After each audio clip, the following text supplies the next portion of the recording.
Bismillahirrahmanirrahim. Alhamdulillahirabbil alamin. Wa bihi nasta'inu ala umuri dunya wa din. Shalatu wassalamu ala asrafil anbiya'i wal mursalin. Sayyidina wa maulana Muhammadin wa ala alihi wa sahbihi ajma'in. Wa la hawla wa la quwwata illa billahil aliyyil azim. Qala al-musannif rahimahullah. Wa nafa'ana bihi wa bi ulumi fid darin. Amin ya rabbal alamin. Waqala radhiyallahu anhu, dan berkata Al-Habib Abdul Al-Haddad, inna ahlal bala'i fi hadzal zaman yanqasimuna ila salasati aqsam. Sesungguhnya orang yang tertimpa musibah di zaman saat ini, ya, yanqasimuna ila salasati aqsam, mereka terbagi menjadi 3 orang, 3 macam. Yang pertama, ahlur ridha was sukun, lahum raf'u darajatin. Golongan orang pertama yang tertimpa musibah adalah kelompok orang yang ridha dan tenang ketika mendapatkan musibah. Mereka ini tetap menerima dan tenang, enggak kagetan, tidak berkeluh kesah, tenang dan juga ridha. Ya, mereka memiliki derajat yang tinggi di sisi Allah Subhanahu wa taala. Diangkat derajatnya oleh Allah Subhanahu wa taala. Ini nomor 1. Ya, ini nomor 1. Wa ahlul jaza' min ghairi i'tirad lahum takfirus sayiat. Kelompok orang yang kedua yang mendapatkan musibah, mereka adalah orang yang ahlul jaza', berkeluh kesah, min ghairi i'tiradin, tapi tidak menentang Allah, tidak menyalahkan Allah, berkeluh kesah tapi nggak nyalain Allah. Ini kelompok yang kedua, lahum takfirus sayiat, mereka diampuni dosa-dosanya oleh Allah Subhanahu wa taala. Wa ahlul jaza wal i'tirad, kelompok yang ketiga berkeluh kesah dan juga nyalahin Allah, lahum maktun wa uqubat, mereka ini mendapatkan murka dan hukuman dari Allah Subhanahu wa taala. Ini untuk introspeksi diri. Kita ini masuk kelompok yang mana? Kelompok orang yang Allah angkat derajatnya, kelompok orang yang cuma sekali Allah hapuskan dosa-dosanya, atau mungkin kelompok orang yang justru dapat murka dari Allah. Di sini ciri-ciri dan karakternya. Ya, di sini ciri-ciri dan karakternya. Sakit nggak sembuh-sembuh Pak Kiai, ya Allah, habis uang banyak Kiai, ya Allah, sudah semua dukun saya datangi Kiai, ya Allah, sudah semua pengobatan saya jalani Kiai, ya Allah, tetap enggak sembuh-sembuh. Ini yang salah siapa? Nah, ini hati-hati nih omongan kayak gini. Padahal saya baik Kiai, padahal enggak ngapa-ngapain orang Kiai. Ini hati-hati omongan kayak gini, bisa dimurkai Allah ini. Ini i'tirad namanya, berkeluh kesah dan i'tirad.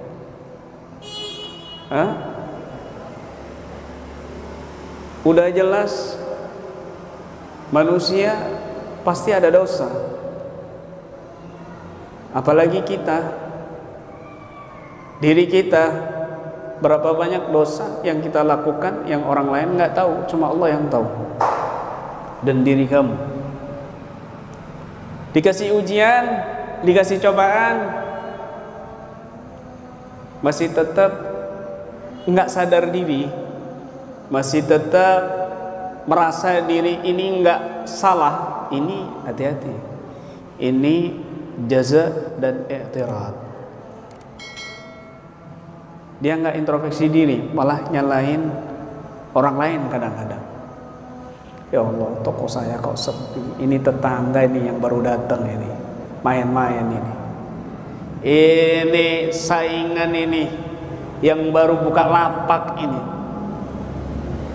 Nyalain orang lain. Usahanya dia sempit, tokonya dia sepi.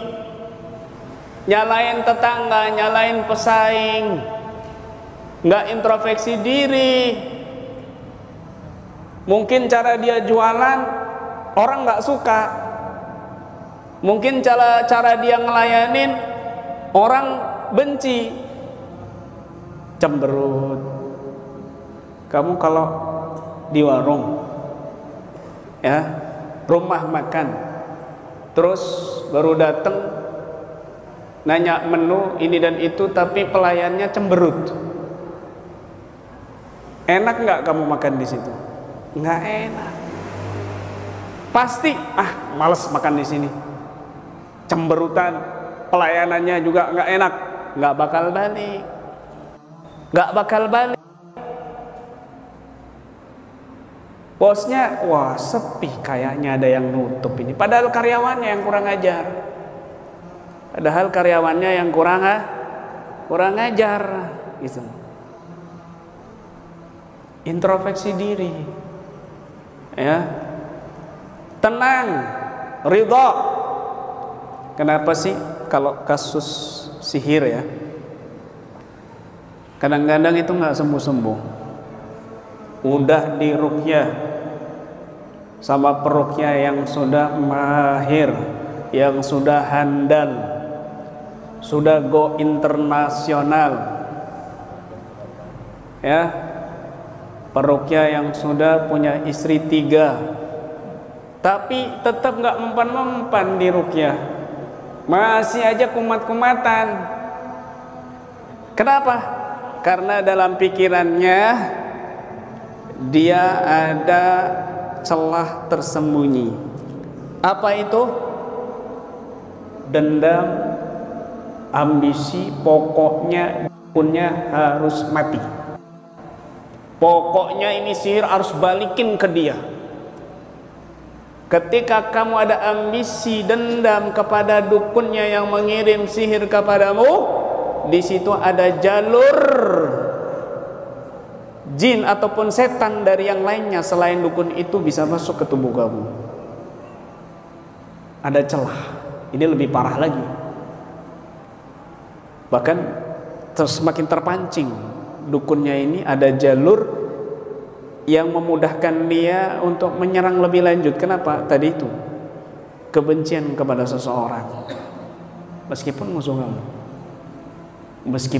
kamu, tapi coba lihat, ya Allah, masa bodoh yang mau nyihir, yang nyantet saya siapa, mau tetangga, mau orang lain, mau keluarga, mau siapapun, enggak peduli, saya pasrah sama Allah. Berarti ini Allah lagi nguji saya. Mungkin saya udah lama meninggalkan Allah. Allah kasih ujian ini supaya aku ini dekat lagi sama Allah. Berarti sesungguhnya santet itu obat. Berarti sesungguhnya sihir itu obat. Obat apa? Obat supaya kamu ingat Allah.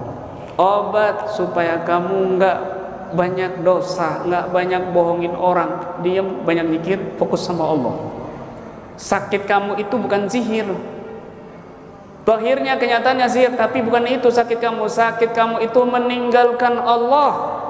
Ketika kamu sudah dekat sama Allah, menemukan Allah, itu obat. Luntur sihirnya. Tel, tel, tel, tel, tel. Kenapa? Allah sudah bersemayam di hatinya. Kalau Allah sudah bersemayam di hatinya, berani setan masuk? Nggak berani. Apalagi sihir. Dengarkan hadis Nabi SAW. Masalul ladzi yadhkur rabbahu Walladzi la yadhkur rabbah kamasalil hayyi wal mayyit. Pengen tahu siapa orang yang hidup sebenarnya? Di muka bumi ini kamu pingin tahu orang yang sebenarnya hidup, pingin tahu siapa orangnya? Tuh yang selalu ingat Allah, tuh orang hidup itu. Perumpamaan orang yang berzikir menyebut Allah dengan orang yang tidak berzikir kepada Allah seperti perumpamaan orang hidup dan mati. Nabi kaitkan kematian orang yang hidup dengan zikir.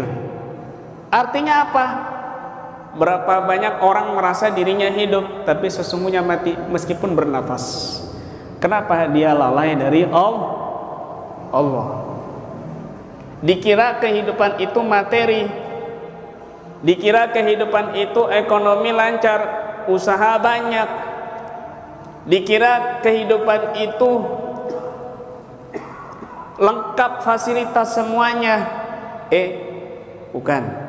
Ternyata kehidupan yang sesungguhnya orang yang hatinya hidup zikir kepada Allah.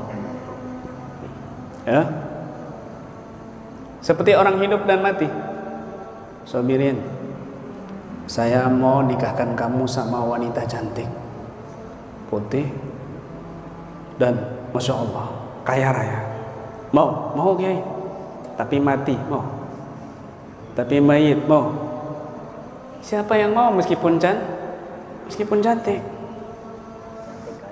Ya, cantik dia, kaya juga, mobil Lamborghini 10, tapi mati orangnya, mau? Nggak akan mau. Lamborghini-nya yang dipilih kan itu, bukan wanita cantiknya. Mati. Tapi sesungguhnya yang mati itu, orang yang mati sesungguhnya bukan orang yang mati jasadnya, tapi orang yang mati sebelum dia mati adalah orang yang hanya mati dari zikir kepada Allah. Rumah juga demikian. Rumah yang hidup, rumah kamu yang hidup, bukan rumah yang semua peralatannya banyak, bukan semua yang fasilitasnya ada, bukan. Tidur nyenyak, bukan. Mobil banyak, bukan. Usaha nyantai, duit ngalir, bukan. Tapi rumah yang hidup itu kata Nabi, masalul baitil ladzi yudkaru fihi ismullah walladzi la yudkar fihi ismullah kamasil hayyi wal mayyit.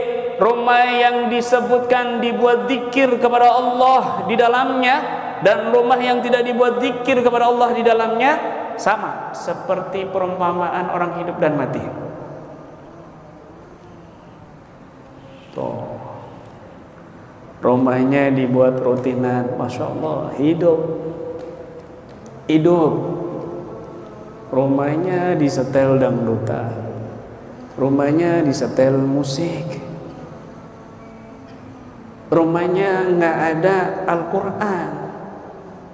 Jangan salahkan nanti sebentar lagi anak kamu durhaka kepada kamu. Banyak tuh, Kiai, banyak anak saya, Kiai, Allah, kayaknya ini dipelet sama suaminya, disihir sama suami. Loh kenapa? Iya, udah berubah. Dia numpang di rumah kami, di rumah orang tuanya. Dia kerja suami istri, anaknya dititipin sama kami, orang tuanya udah kayak pembantu. Kami padahal kerja, terus juga enggak dititipin uang, bulanan enggak dikasih dari hasil kerja mereka. Jujur ini Kiai, ini aib sebenarnya Kiai. Enggak Kiai. Terus kalau aku tanya Kiai, bapaknya nanya, "Nak, kenapa sih nak ngobrol sama ayah, duduk sini loh seperti dulu? Ayah nggak suka sama suamiku, ayah benci sama suamiku, ayah nggak mau suamiku tinggal di sini." Oh, yang salah siapa? Yang salah siapa? Kemana aja selama ini kamu di rumah nggak ada zikir kepada Allah, di rumah nggak ada Al-Quran, suara Al-Quran, di rumah nggak ada ustadz. Giliran anak kamu durhaka, kamu baru nyari ustadz, kamu baru nyari kiai. Kemana aja selama ini kamu hidup begitu? Ya Allah. Terus yang disalahin menantunya main sihir, menguasai istri. Kamu sendiri yang salah. Didikan kamu kepada anakmu nggak baik. Didikan kamu kepada anakmu sembarangan gitu. Ya Allah, hidupkan rumahnya dengan zikir kepada Allah, hidupkan rumahnya dengan bacaan Quran, hidupkan rumahnya dengan banyak sholawat. Rumah kamu hidup di antara rumah-rumah yang mati. Rumah kamu bercahaya, kelihatan di atas langit, kelihatan para malaikat. Rumah kamu itu semuanya bercahaya. Kenapa? Hidup dengan zikir kepada Allah Subhanahu wa ta'ala. Begitu. Ini penting sekali. Ya, ini penting banget. Jadi kelompok yang pertama, mereka ini diangkat derajatnya karena pasrah kepada Allah, tawakal kepada Allah. Pasrah kepada Allah dan tawakal penuh kepada Allah Subhanahu wa ta'ala. Hatinya ada Allah, zikir. Kamu ini sakit. Kalau fisik kamu sakit, kamu buru-buru ke rumah sakit, padahal cuma batuk, padahal cuma pilek, padahal cuma asam lambung. Mati selesai penyakit kamu di kuburan, penyakit jasad. Tapi kalau hati yang mati, kalau roh yang mati, lah selesai. Kenapa mati? Nggak dikasih makan. Apa makanannya roh? Zikir kepada Allah.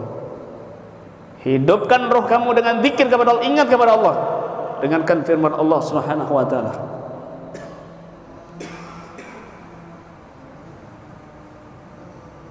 Afaman kana maitan fa ahyaynahu wa ja'alna lahu nuran yamshi bihin fin nas kaman masluhu fid dhulumati laisa bi kharijin minha.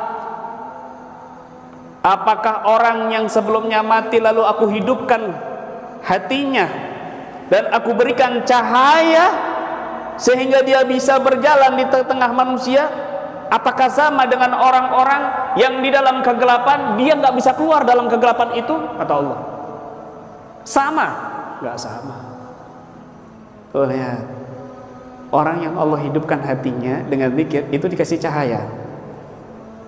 Wa ja'alna lahu nuran yamshi bihi finnas. Dia bisa terang benderang melihat yang benar dan yang sesat. Dia bisa terarah hidupnya. Kenapa? Ada lampu.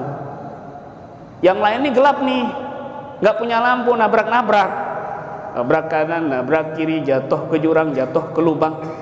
Karena kamu hatinya hidup zikir kepada Allah, Allah kasih cahaya sehingga kamu tuh nggak nabrak. Yamsi bihi finnas, kamu bisa berjalan di tengah-tengah orang-orang yang buta, yang gelap, dan mereka ini nggak bisa keluar nih, orang-orang yang gelap nih. Kama masaluhu fi dhulumat laisa bi kharijin minha, nggak bisa keluar. Orang yang diberikan cahaya ternyata orang yang hatinya hidup. Terus siapa orang yang hatinya hidup? Orang yang zikir kepada Allah. Penanganan kasus jin asyik. Apa jin asyik itu? Jin yang cinta sama si manusia itu. Kenapa kamu gak keluar? Saya suka sama orang ini. Suka itu bukan dalam hal cinta, bukan. Tapi suka itu ada karakter yang negatif disukai sama jin. Diruqyah berkali-kali ini sama praktisi, nggak sembuh-sembuh. Nggak sembuh-sembuh. Kumat lagi. Sini. Kamu harus jujur sama saya. Nggak boleh ada yang disembunyikan. Kenapa kamu ini nggak keluar jinnya itu? Padahal udah di ruqyah berkali-kali, puluhan kali, kok nggak keluar? Jujur sama saya. Apa yang kamu lakukan? Ya jujur akhirnya. Maaf Kiai, ini aib sebenarnya. Nggak apa-apa, nggak ada orang. Mohon maaf Kiai, saya ngontrak, ngekos sendirian, tapi saya berbuat dosa di dalam kos-kosan itu, nonton video porno sambil onani.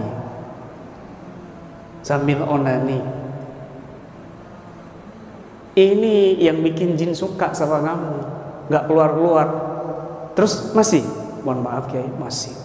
Selama di ruqyah itu kamu masih melakukan itu? Iya Kiai. Ya jelas, nggak bisa keluar-keluar. Jin asiknya ada celah karakter yang nggak banyak orang tahu, tapi kamu nggak mau meninggalkan karakter itu, keburukan itu. Ini yang menjadikan jin itu suka sama kamu, nggak keluar-keluar.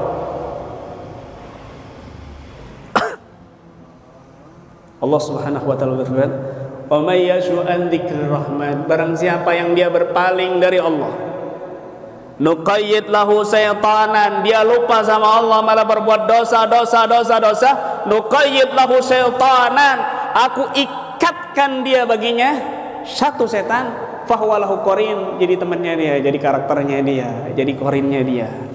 Akhirnya orang ini dikira malas, akhirnya orang ini rutinan malas, akhirnya orang ini ibadah malas, maunya masyad. Kenapa? Mungkin udah banyak korinnya. Waqayyadna lahumul qurana'a, bisa banyak itu korin-korin eksternal ini, bukan korin internal ya, korin eksternal.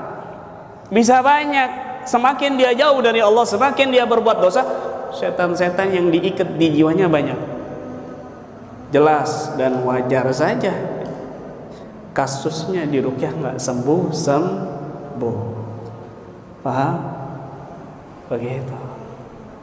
Ini penting, penting ya.